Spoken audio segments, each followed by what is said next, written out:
위대한 인물 뒤에는 반드시 위대한 어머니의 눈물이 있습니다. 소크라테스가 이런 말을 했어요. 어떤 일이 일어나도 결혼하세요. 만약 좋은 아내를 얻게 되면 당신은 행복할 겁니다. 만약 나쁜 아내를 얻으면 당신은 나처럼 철학자가 될 수 있을 겁니다. 윈스턴 처칠 아시죠? 연설을 기가 막히게 잘하잖아요. 나의 가장 빛나는 연설은 집사람이 나와 결혼하도록 설득한 연설이다 라는 얘기입니다. 하나님이 최초의 기관, 최초의 조직을 만드셨어요. 그것이 가정이라는 것입니다.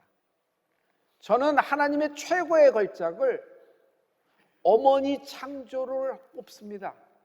어머니를 창조하셨어요. 하나님이 어머니를 통하여, 아버지를 통하여 자식이 있게 하고 우리를 있게 하신 거예요. 그래서 마귀는 언제나 1차 공격 목표가 가정이에요. 부부예요. 그 부부를 갈라쓰게 하고 그 가정을 파괴시키는 것이 마귀의 1차 공격 목표예요.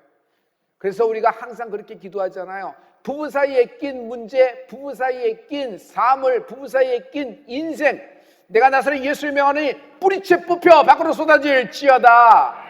에덴 동산에서 쫓겨날 때 하나님은 하와에게 최고의 무기를 주셨어요. 누구에게도 안 주신 최고의 무기를 줬어요. 그것이 눈물이라는 겁니다. 하와의 눈물이 뭘까요? 여인의 눈물이 뭘까요? 서러워서, 불쌍해서, 아파서. 여러분, 같은 액체지만은 영혼의 눈물이 있잖아요. 감정 이상의 눈물이 있잖아요. 여러분, 이 눈물이 사랑입니다. 어머니는 어머니 자리라는 것이 있어요.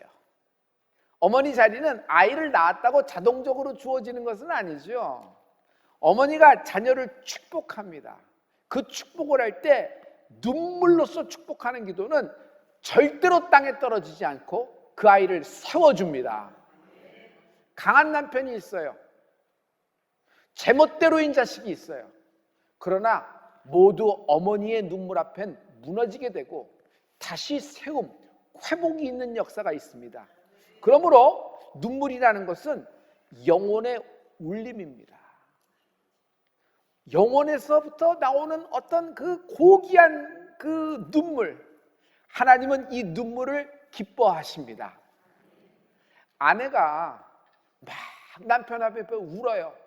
그러면요, 영적으로 어떤 거냐면, 아내가 남편한테 울면요, 아내가 남편에게 불을 던지는 거예요. 남편 가슴에 불이 확 임합니다. 남편이 뜨거워지면서 그냥 녹아지는 것이죠. 그래서 시편 126편 5절을 보면 울며 씨를 뿌리는 자는 기쁨으로 단을 거두리로다 그랬어요. 여러분, 눈물을 흘리며 씨를 뿌릴 때 기쁨으로 단을 거두는 인생이 되는 은혜가 있을지어다. 아무리 쓴물이라도 여러분 반드시 단물이 될 겁니다. 여러분, 거두리로다 해보실래요? 울며 씨를 뿌리는 자는 기쁨으로. 여인의 눈물에 하나님도 우십니다. 한 사람이 하나님께 돌아올 때 하나님은 춤을 추세요. 하나님은 너무 기뻐하세요. 여러분의 오늘 찬양과 여러분의 기도, 여러분의 예배의 모습을 볼 때 하나님은 너무너무 기뻐서 춤을 추시면서 기쁨을 이기지 못하세요. 나란 존재 자체를 하나님이 이렇게 기뻐하시는 거예요. 그런데 하나님이 우실 때도 있어요. 여인의 눈물 앞에 하나님은 우십니다. 왜? 사랑하기 때문입니다. 오늘 모세 이야기인데요, 모세의 뒤에는 위대한 여인이 있는데 어머니, 이름은 요게벳입니다. 모세는요, 실은 자기가 태어나자마자 죽을 운명, 죽을 팔자로 태어났어요. 마른 뼈다구 같은 인생입니다. 어떻게 그럴 수가 있을까 하는데, 참 모세가 참 너무 정말 안타까운 인생으로 태어나잖아요. 그런데 요게벳이 레위 사람에게 시집가서 하다가 덜컥 임신이 됩니다. 임신하면 안 되잖아요. 만약 남자이면, 히브리아이면은 애굽의 법에 의해서 죽임을 당하고 나일강의 악어의 밥이든지 무라마의 밥이든지 물뱀에 잡아먹힐 게 뻔할 텐데, 그러니 배가 불러올수록 이 여인은 걱정, 두려움, 공포입니다. 임신한 여인이 걱정과 두려움과 공포에 떨리니까 어떻게 됐겠어요? 그러나 모세의 어머니 요게벳은 포기하지 않는다. 포기하지 않고 방법을 찾아냅니다. 여러분, 저희 어머니를 봐도 그냥 자식 사랑하기 때문에 그냥 무조건 그런 것이 아니라 어떤 불가능한 상황에서도 어머니들은 방법을 찾아내요. 그래서 사랑이 능력입니다. 여러분, 오늘 사랑의 능력이 있기를 예수로 축원합니다. 사랑이 믿음입니다. 여러분, 지금 이 사건을 보면은 어머니 요게벳의 그 사랑으로 모세가 이제 살기 시작을 하죠. 이 이야기가 어디에 하나님이 결론을 지었냐면 히브리서입니다. 신약의 히브리서로 점프해 보죠. 11장 23절의 말씀을 우리 다 같이. 믿음으로 모세가 낳았을 때에 그 부모가 아름다운 아이임을 보고 석 달 동안 숨겨 왕의 명령을 무서워하지 아니하였으며. 바로의 명령을 무서워하지 않았다 그랬어요. 그게 얼마나 서슬이 시퍼런 법인데도 이웃들도 다 그래서 나일강에 다 아이들이 유아사례가 다 됐는데, 그런데 이 여인은 무서워하지 않아요. 두려워하지 않아요. 공포가 있음에도 불구하고 아이를 숨깁니다. 왜? 잘생겼기 때문에. 성도 여러분, 여러분 아이를 출산했을 때 여러분의 딸과 아들이 여러분 세상의 최고의 미녀, 세상의 최고의 그 미남으로 여러분 보이지 않아요? 내 아이만 너무너무 독보적으로 잘생긴 거예요. 이게 무슨 말이냐면 엄마의 마음이에요.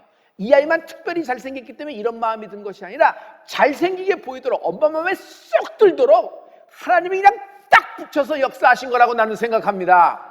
이 여인이 믿음을 갖고 있어요. 그 믿음으로 바로의 명령을 두려워하지 않고 아이를 숨깁니다. 석 달 동안 더 이상 숨길 수가 없어서 이번에는 갈대상자를 만듭니다. 갈대상자요, 요게벳이 만드는 갈대상자, 저는 눈물상자라고 생각합니다. 그냥 만들어서 역 가서 물 안 들어오게 뭐 이렇게 보조장치하고 대책 아닐 거예요. 하나님 살려주세요. 이 갈대상자가 물에 잠수 들어가지 않게 도와주세요. 가라앉지 않게 해주세요. 이 갈대상자 흐름을 잘 타게 해주세요. 이 아이를 이 갈대상자로 보호해주세요. 아이가 있는 동안에 아이를 지켜주세요 하면서 한 땀 한 땀 만드는 동안에 눈물이 갈대상자를 만들었을 거라고 생각합니다. 우리가 지금 어떻게 해서 이 자리에 있어요? 어머니 기도, 아버지 기도, 할머니, 할아버지, 우리 주변의 모든 사람들의 기도가 눈물의 갈대상자가 되어 내가 여기 있는 줄 믿습니다. 성도 여러분, 이해하고 사랑이라는 것이 있어요. 하나님을 이해하는 사람이 있고 하나님을 사랑하는 사람이 있어요. 하나님이 자기 자신의 참모습을 누구에게 잘 드러낼까요? 자신의 본 모습을 누구에게 서슴지 않고 드러내실까요? 하나님을 잘 이해하는 사람일까요? 하나님을 가장 사랑하는 사람일까요? 하나님은 하나님을 사랑하는 자에게 자신의 참모습을 드러내신다. 그러므로 능력이라는 것은 해박한 지식에 있는 것이 아니에요. 탁월한 교리 해석에 능력이 있는 것이 아니라 사랑하는 것이 능력입니다. 어떤 상황에서도 사랑이 있어요. 그 가족은 살아납니다. 어떤 가족이 있는데 그 가족의 그 끈끈함에, 사랑의 끈끈함이 있어요. 그 부부는 다시 일어납니다. 여러분 상황에 불시험이라는 것이 있어요. 하지만 그 불시험 속에서도 여러분을 살릴 수 있고 다시 세워주는 힘이 있으니 그것은요, 사랑의 능력이 있을지어다. 우리 베드로전서 4장 12절과 4장 1절의 말씀을 연겁해서 우리 선포하겠습니다. 다 같이. 그리스도께서 이미 육체의 고난을 받으셨으니 너희도 같은 마음으로 갑옷을 삼으라. 이는 육체의 고난을 받은 자는 죄를 그쳤음이니 사랑하는 자들아, 너희를 연단하려고 오는 불시험을 이상한 일 당하는 것 같이 이상히 여기지 말고. 불시험을 당할 때 이상한 일 당하는 것 같이 이상하게 여기지 말라는 거예요. 불시험은 있다. 그러나 반드시 지나간다는 겁니다. 그런데 그 불시험을 지날 때 예수님과 같은 마음을 가지라 그랬어요. 그 같은 마음이 뭐죠? NIV 영어 성경을 보면 same attitude라고 얘기했어요. 예수님과 같은 태도를 가지면서 갑옷을 삼으라 그랬는데 이 갑옷이 뭘까요? 어떤 갑옷을 입을까? 뭐 두꺼운 옷을 입을까? 그런 거예요? 여러분, 찬양을 할 때 가만 보면 찬양의 옷을 입고 있어요. 찬양의 옷을 입고 있으면 막 하나님을 경배하고 노래하고 싶어서 그냥 입이 계속 열려집니다. 여러분, 기도의 옷이 있어요. 기도의 옷을 입으면 그냥 기도가 너무 행복해요. 기도가 즐거운 것이에요. 전도의 옷이 있어요. 전도의 신발도 있고, 영적으로 그거 옷과 신발을 신으면 여러분 밖에 나가서 예수님을, 십자가의 은혜를, 예수님의 복음을 막 전하는 축복이 있을지어다. 그리고 기쁨의 옷이 있어요. 기쁨의 옷. 기쁨의 옷을 입으면요, 어떤 불시험, 어떤 환난, 어떤 고통 속에서도 그 고통으로 내가 잠수가 안 돼요. 이것이 내 인생까지 들어오지 않아. 고통은 있다. 그러나 초월해버리는 기쁨이 있는 은혜가 있을지어다. 여기 갑옷을 입으라 그랬는데 이 갑옷이 뭘까요? 예수님과 같은 마음, 갑옷, 사랑의 옷을 입는 은혜가 있을지어다. 내 이웃을 내 몸같이 사랑하라 그랬어요. 여러분, 이 말은요, 가장 가까운 이웃을 사랑하라는 얘기인데 우리에게 가장 가까운 이웃이 누굴까요? 라는 거예요. 나에게서 가장 가까운 이웃은 내 부모님입니다. 부모는요, 하나님이 내게 세워준 날 위한 권위자예요. 부모는 하나님이 날 위해 세워준 나의 권위자예요. 부모는 내가 결정할 수 있는 것이 아닙니다. 내가 선택한 것도 아니에요. 부모님은 하나님이 결정해 주시고 하나님이 선택해 주신 것이에요. 난 죽어도 우리 아버지처럼 안 살 거야. 난 죽어도 우리 어머니처럼 안 살 거야. 여러분, 그런 마음이 자식들이 들 때가 많아요. 그러나 여러분, 시간이 지나가면서 아들도 딸도 점점 어머니나 아버지처럼 닮아가는 것을 보이지 않아요? 그래서 그런 말하기보다는 여러분, 부모님에게 아무리 섭섭하고 아무리 안타까운 마음이 있어도 부모를 사랑하고 부모를 인정하는 여러분이 되기를 축복합니다. C.S. 루이스라는 사람이 이런 말을 했어요. 모든 사람을 사랑한다는 것은 아무도 사랑하지 않는 것에 대한 변명일 수가 있다. 에릭 프롬이라는 사람이 있습니다. 그는요, 내가 진실로 한 사람을 사랑한다면 나는 모든 사람을 사랑하고 너를 통하여 나를 사랑하는 것이다 라는 얘기예요. 성도 여러분, 누구를 사랑한다는 것은 뭐 인류, 온 세계인을 다 사랑한다, 인류애가 넘치고 그러는데 여러분, 지구를 들고 기도하지 마세요. 무거워요. 하나님도 버거워하시고 그 지구 내려놓으라 그래요. 너에서 가장 가까운 너의 아내를 사랑하는 것이 남자가 자기를 사랑하는 거예요. 내 아내를 사랑하는 것이 내 아들과 딸을 사랑하는 것이에요. 내 남편을 존경하고 내 남편을 사랑하는 것이 내 자녀를 사랑하고 나를 사랑하는 것이에요. 할렐루야. 여러분, 정말 고통의 순간, 정말 불행한 일이 계속될 때 여러분, 사랑의 능력이 있을지어다. 여러분, 부모님을 확 사랑하세요. 사랑한다고 말하세요.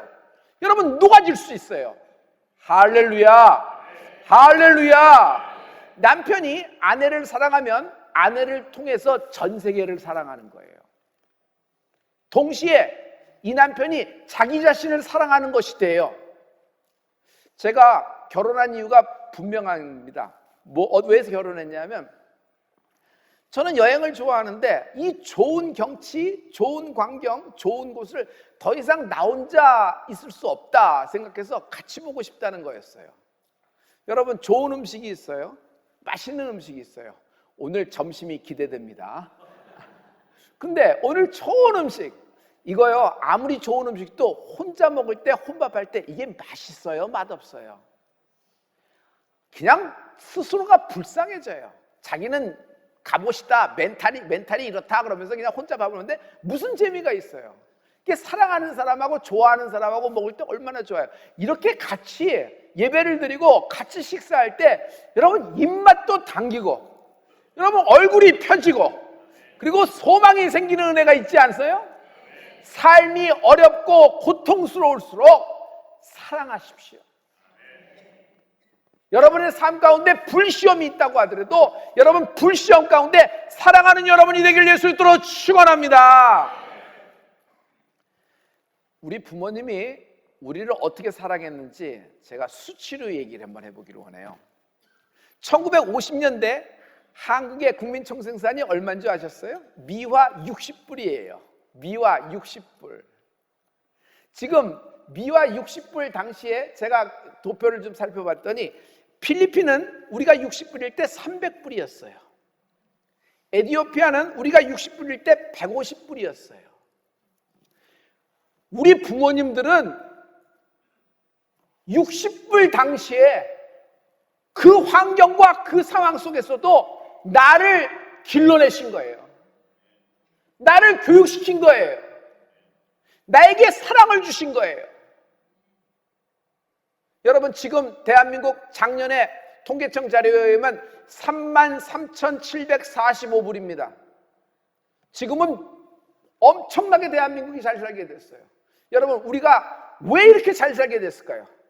이것은 우리가 하나님을 사랑했기 때문이에요. 하나님이 우리를 사랑하셨기 때문이에요. 할렐루야. 우리의 성전, 여러분, 이거 어떻게 지어졌어요? 우리가 호경기 때 막 넘칠 때 이랬을까요? IMF 갓 지나서 원로 목사님하고 여러분 성도들이 그냥 같이 그냥 막 했어요. 당시에 우리나라 사정을 여러분 알 수 있잖아요. 그런 어려움 속에서도 하나님 사랑하는 마음으로 해서 우리가 지금 여기서 이렇게 이 자리에서 정말 아름답게 편안하게 감사함으로 하나님께 예배하고 있는 것입니다. 이것이 사랑이 원동력이 되고 사랑이 능력이 된 것이에요. 어떤 문제가 있더라도 어떤 이렇게 경로가 복잡해서 해석하기 어려운 거 있잖아요. 풀기도 어려운 거, 관계가 이미 석화돼서 화석화돼 버린 것. 그러나 사랑이 답이다. 사랑이 해답이 되는 은혜가 있을지어다. 사랑은 선택입니다. 사랑한다고 과거가 지워지거나 없어지진 않습니다. 그러나 미래는 바꿉니다. 여러분의 지금 이 상황을 그대로 자녀에게 물려주고 싶어요? 아니잖아요. 뭔가 다른 변화를 원하잖아요. 여러분, 사랑하십시오. 부모님 사랑합니다. 이 말 한마디가 부모님을 부모님으로 인정합니다 라는 얘기예요.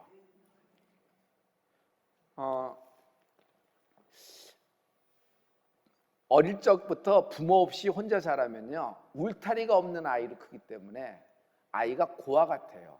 서럽죠. 어디 기대서 말할 것도 없고 갈 곳도 없어요. 그리고 뭐 이렇게 좀 힘이 돼줄 그런 어떤 기둥이 없기 때문에 아이가 참 서글프게 자라고 상처가 많게 자라게 됩니다. 마찬가지예요. 나이가 들어서 어느 정도 이렇게 이제 노년에 들었다고 하더라도 자식이 때에 찾아오지 않으면 고아와 같아요. 자식이 때에 찾아와야 돼요. 어버이날 이제 딱 시간 보더니 딱 해서 딱 하고 톡 하고 문자가 왔어요. 그리고 전화가 오면서 아빠 어버이날이라서 제가 전화했어요. 아버지 감사합니다 사랑합니다 하고 딱 하고 끊으려고 그래. 그래서 야 너 전화하고 카톡하면 다 되냐? 그럼 어떻게 해야 되는데요? 때에 얼굴을 보고 찾아와야지. 내가 고아냐? 내가 너를 고아처럼 키웠냐? 안 된다. 이번에는 안 된다. 그랬더니 이번에 오기로 했어요. 할렐루야. 아니 내가 고아 같더라고요. 여러분, 지금 우리는 고통을 당하고 있어요. 경제적인 고통, 가정의 고통, 기업적인 고통도 있어요. 또 심지어 사회적인 고통이 있어요, 없어요? 영적인 고통도 있어요. 이런 때에 가장 필요한 것이 사랑이에요. 사랑. 고통의 때에 우리를 사람답게 만들어주는 능력이 있는데 그 능력이 사랑이라는 것이에요. 그러므로 서로 사랑하라.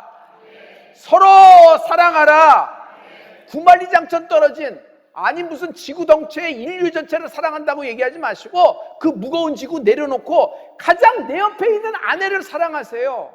가장 내 옆에 있는 남편을 사랑하세요. 오늘 사랑한다고 말을 하세요. 내가 이렇게 하는 것이 당신 사랑해서 하는 거지, 내가 나가서 일하고 이렇게 해서 벌어온 것이 다 사랑해서 하는 거지, 내가 뭐하러 하는 거겠어? 내가 이게 밤 안 자고 이러고 오늘도 출근하는 게 이게 사랑이 아니야, 이렇게 얘기하는데 여러분, 말 안 하면 알아요, 몰라요? 절대로 몰라요. 절대로 몰라요. 내 맘 같지, 나도 내 맘 같지 않을 때가 있잖아요. 여러분, 사랑합니다라고 고백하세요. 지금 옆 사람이 누가 앉아있든 사랑합니다 한번 해보세요. 사랑합니다. 사랑합니다. 여러분 벌써 분위기가 바뀌는 건 느끼세요? 오늘 밥맛이 달라질 겁니다. 오늘 커피 맛도 달라질 거예요. 할렐루야. 자녀들, 여러분, 아버님이 지갑을 여는 두께가 달라질 겁니다.